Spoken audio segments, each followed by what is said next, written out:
And welcome to another episode of the Bull and the Bear. I'm Matt Clark. Glad you are with us today. And I tell you what, it's been very interesting market news over the last couple days. For the second day in a row, markets are down and down big. Today, as I was last looking, I think the Dow was close to being down by 2%, about 450 points. I think the S&P is down about 1.4%, and the Nasdaq is not down as much, but still down more than a percent. So the Fed had his announcement, had his conference today. Didn't do anyone any favors, that's for sure, as it pushed markets downward. But I think it brings about an interesting time to talk about what we're going to talk about today. And I realized that I can't talk about this subject by myself, so I need to bring in an expert, someone who really knows the ins and outs. And I don't mean just the ins and outs from an investment standpoint, because for that I could get any number of people. But what I wanted to do is I wanted to pull someone in who understood the ins and outs better than anyone. And fortunately enough, I found one in the family within Banyan Hill. And I found Matt Badiali. Now, to give you a little bit of background, and Matt, I may screw this up just a little bit, so if I do, feel free to correct me. But Matt started out not in investment at all. In fact, he was about as far away from investments as I was before I got into it. He was actually a geologist. He's got a master's in geology, if I remember correctly. That's right.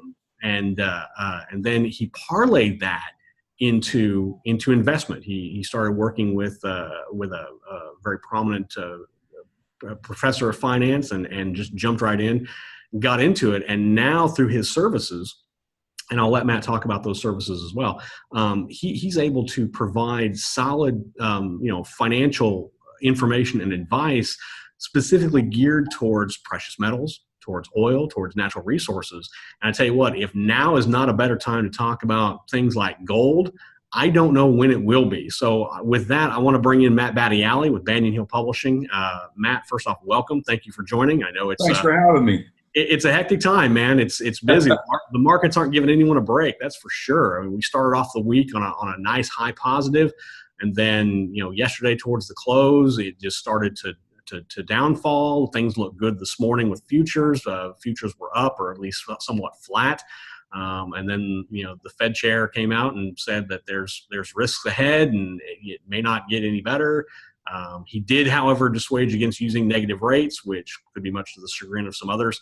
And that has sent the market into a downward spiral as things are down as of mid-afternoon, as of midday rather. But what I want to talk to you about specifically is right in your wheelhouse, and that is gold. Which is not down today, by the way. Yeah. Coincidentally, I was just looking, and gold is actually up about 1%. Yep. And rightfully so, as investors are scrambling back into safe havens like bonds and gold and even cash, I would imagine. Because there's just no telling where this market is going to go. I think it's still searching for a bottom. I think it's going to be a double bottom. However, when that happens, nobody knows. There's still a lot of skittish thoughts on reopening the economy. I know people feel it's necessary, and I don't disagree.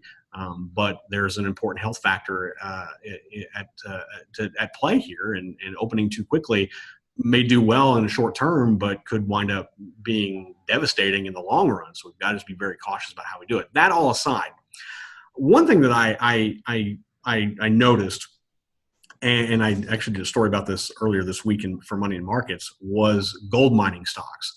Yep. Gold is kind of a fascinating thing in that there's more than one way to play gold, to invest in gold. I mean, you can buy physical bars. But then you have to pay for storage and all that, and that's okay. I mean, if that's what you're into, you can buy bullion, which is another way to do it. There are ETFs that track gold, which are also doing very well. But one thing, back in March, I wrote a piece, and I'm just going to tout myself just because I feel good about how well it's done. I wrote a piece about investing in 3 different gold mining stocks, and at the time, I really didn't know that the market was going to be that way. No one can really foresee that, and as much as we all want to believe we're soothsayers, we're really not. And surprisingly, all three of these stocks I recommended, we'll talk about them later, have done well. But one thing that I want to do is do kind of a comparison as to how some of the top gold mining stocks are doing against the more prominent FANG stocks. And by FANG, it's an acronym: Facebook, Amazon, Apple, Netflix, and Google. Mm-hmm. Surprisingly enough, Matt, and I didn't even know this until I dug into it. I thought it would be the complete opposite. But gold mining stocks are outperforming FANG stocks by a massive amount. A lot of that has to do with what the market has done, but it's impressive in terms of how much they have outperformed. So I guess my first thing to you, Matt, is let's talk about the gold market in general. I don't want to get into specifics on how to invest in gold because that can be covered in a wide range of ways. But I want your take on the gold market now and the gold market as you see it in the next, say, 6 months to a year. Okay. Well, let me start with kind of the way I see the gold market, because you talk about physical gold, you talk about gold miners, and in my mind, they're two different investments, right? Physical gold, whether you buy the paper gold ETFs like GLD, or you buy coins, or you buy bullion, that's an insurance bet, right? I'm worried about inflation. I'm worried that the trillions of dollars that's being stuffed into the economy to bail out companies is going to come back in the form of much higher prices down the road. And so the dollar will be worth less, and we want to own an asset that's real, that's liquid, and that will benefit from inflation, and that's gold. So when I think about gold, that's what I'm thinking about. It's basically market catastrophe insurance. When I'm thinking about gold miners, I'm thinking about a more speculative play on rising gold prices, right? So I tend, even though I'm an oil and gas guy, when it comes to geology, that was my specialty. I think about, I don't really speculate on oil prices. I speculate more on the oil companies because they give me leverage to rising oil prices. So the difference between, say, Apple and Newmont, which is a big giant gold miner, is that when Apple rolls out a new product, they say, I think I'm going to price the new iPhone at $800 and we'll see how the market takes it. Newmont, which is spending all this money to mine this metal out of the ground, looks around at the world and says, what's the price of gold today? And that's what they get. And so when you look back a couple of years ago, 2015-ish, the price of gold was actually around $1,050 at its bottom. And gold miners had to get really lean really quickly, or else they were going to go bankrupt. And some of them did go bankrupt. A lot of them lost a lot of money and really fell on hard times. So you have a whole space of companies that are price takers. They don't get to choose what the price of gold is, and they had to get lean, and they stayed lean. So their cost of production as an industry average is somewhere around $1,200 an ounce, and the gold price was around $1,300 or $1,400 an ounce. I think the average gold price last in 2019 was about 13 and change or something like that. So fast forward to this year, we have the coronavirus. We have people really worrying about the future. They're worried about the stimulus and printing money to kind of keep the economies going. And so they buy gold. There was a time earlier this year where in Switzerland, you couldn't find a kilogram bar of gold. Really? They weren't any available. Yeah, I had a long chat with a good friend of mine. He's one of the principals at David Hall Rare Coins. And so he's in this market, not just rare coins, but also bullion. And he said, Matt, you saw the one day you could buy all the gold bullion you wanted at a 5% premium over spot. And the next day you couldn't get it. And even the stuff nobody really wanted was selling at a 15% premium to spot. Wow. It just went away. And it was because of fear. Right. And so now let's look back at Newmont and think about a mining company that is used to $1,200 an ounce gold. And the gold price is now $1,700 an ounce. And so all that extra price in gold is going straight to their profit line. Yep. So that is the kind of the spur that's driving these stocks higher. So when you're worried about, okay, Apple stores are closed, nobody's buying them right now. Who's buying phones or iPads? Nobody's going out to the stores.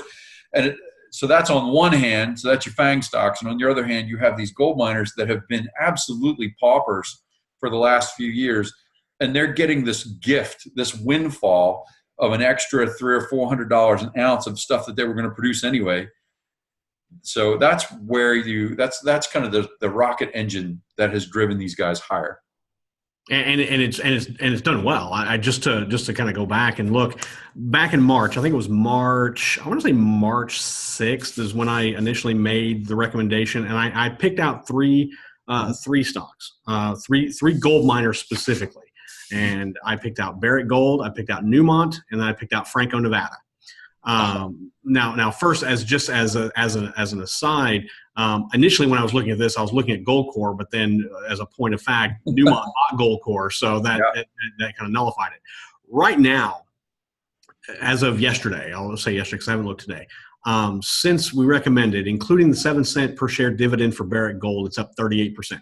Newmont has a 14 cent per share dividend. It's up more than 40%, right around 41, 42% since we recommended. And Franco-Nevada has a 25 cent per share dividend for investors, and it is up nearly 30%, if not more today, actually. So that's how those three have done. And I looked at it very similar to the way you did, and that is, okay, you want to look at a company that benefits from the price of the product that it is producing.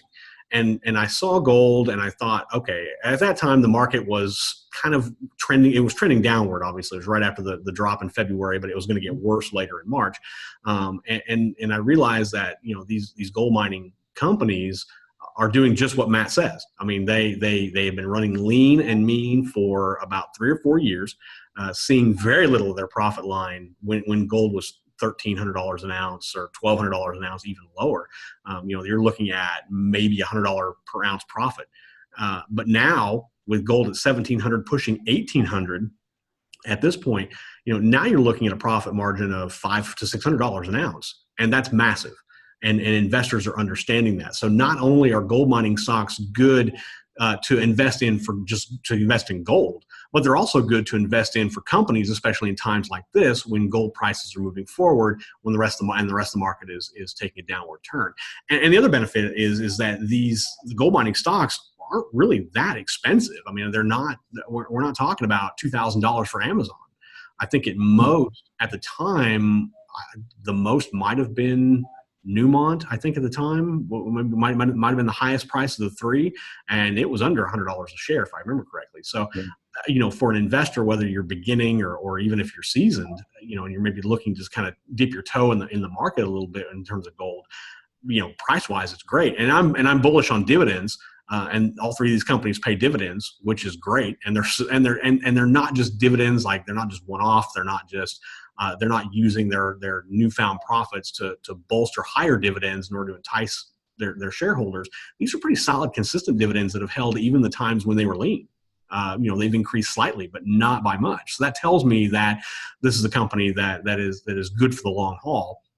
And now they're just benefiting from a nice spike in gold prices. Now, that's not to say that at some point in time that's going to go away, because, as the markets work, when equities are up, investors get more bullish in equities and they tend to be a little more bearish in gold, and they start selling off and the price goes down. So you have to really be conscious rather of the price of gold and where it's going and where it's trending, especially when you're looking at companies like Newmont or Franco-Nevada or Barrick Gold, because, again, like Matt said, they are very tied to the price of gold. So when gold goes down, their profit margin goes down, their stock price is likely going to go down. That's just a cycle of how it works. Now, I noticed whenever I mentioned Franco-Nevada, you had a look on your face, and I'm curious. One of my favorite stocks. Is it really? Okay. Oh yeah. It's very different from the other two. So Newmont and Barrick are gold miners. So they own mines. I've been to a bunch of both of their mines out in Nevada. Franco-Nevada is a royalty company. Yes. What they do is they were actually spun out of Newmont years and years ago. Mm-hmm. But they own, so they basically go to the gold mines every quarter and hold their hand out and say, "Pay me."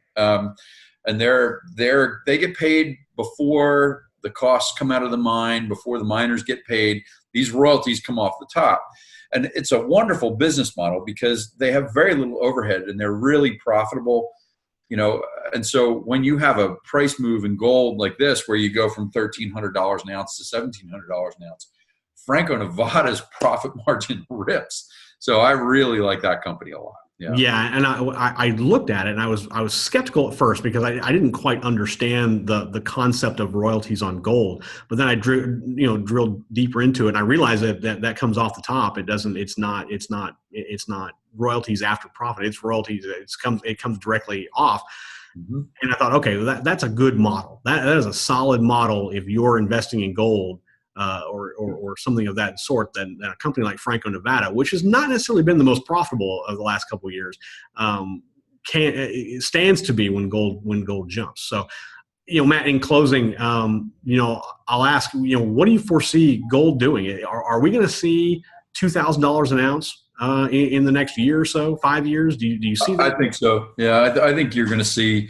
So from 2009 or 2008 to 2011 was the last really big bull market in gold. I think you're going to see that high price, which was $1,900 an ounce, eclipsed, and I think it's going to happen in 2020 or early 2021. It wouldn't surprise me at all. This has been the year of blown away expectations, right? Mm-hmm. Things that couldn't possibly happen have happened. Interest rates on government debt under 1%. Oh, yeah, that happened. Yeah, really. Negative interest rates last year. Oh, yeah, that happened. So I wouldn't be surprised at all with the amount of stimulus that's going to be required to kind of recover global economies from the coronavirus and the concerns of opening too soon, as you mentioned earlier, and the potential for a second wave of this virus when people forget about social distancing. I wouldn't be surprised at all to see us break 2,000, 2,500. It wouldn't surprise me to see us break $3,000 an ounce. Wow. That's massive. That's huge. That'd be a huge move in gold prices. But, we've seen it before. When I started in 2005, gold was was under $500 an ounce. Mm-hmm. To see it go from $500 an ounce in 2005, 2006 to $1,900 an ounce in 2011, that was a catastrophically big move in gold, and this current crisis is going to be way worse than we saw in 2008. So I agree. So let me ask you this one last question for you. Even though gold is priced as high as it is now at coming close to $1,800 an ounce, now still a good time for investors to get into gold. Yeah. Oh, absolutely.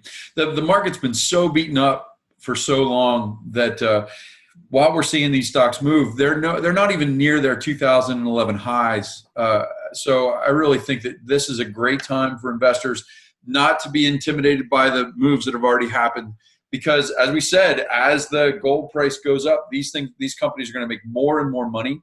We certainly are going to see more consolidation, like you mentioned, with Goldcorp being bought by Newmont. Barrick Gold acquired a gold miner recently. We're seeing a lot more mergers and acquisitions. So this is a sector where investors who maybe not have gotten in yet, who can get in now and still make very solid double or triple digit profits. He is Matt Badiali. He's with Banyan Publishing. I encourage you to check out Real Wealth Strategist is one of his products. He has several others, all of which are solid. I'll leave a link to how you can check out Real Wealth Strategist in the show notes, so make sure you check that out. Definitely encourage you to do so, especially now, because I tell you what, Matt's expertise is right in line with where the markets are going. So if you're looking for a way for profit in a market that is volatile to say the least and downward at best, then I think you definitely wanted to jump on and check out Matt's stuff. Matt, appreciate the time. Thank you so much for joining us here on the Bull. Thanks for having me. I appreciate it. Absolutely. We're going to do this again because I had a lot of fun talking about gold. I want to pick your brain about oil too at some point, but that's for another podcast. I think that would take way too long to get into it. Yeah, you're absolutely right.